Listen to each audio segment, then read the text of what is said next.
doble kayod na nga itong si Nonoy upang ngang matustusan ng panggastos nga sa ospital ng kanyang anak na si Makmak. Kung sa umaga nga ay boxing coach siya sa mga bata, sa tanghali naman nga ay ulam vendor nga siya.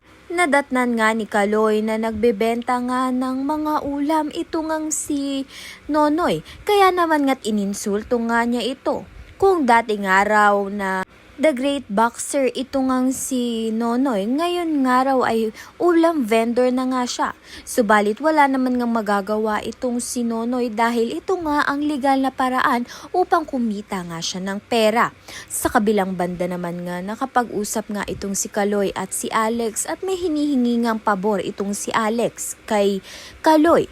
Subalit may hinihinging kapalit nga itong si Kaloy dito nga kay Alex. Malaking posibilidad na kalabanin niya nga itong si Nonoy upang sa gayon nga ay mabansagan nga siya na siya na ang the great boxer at hindi na nga itong si Nonoy.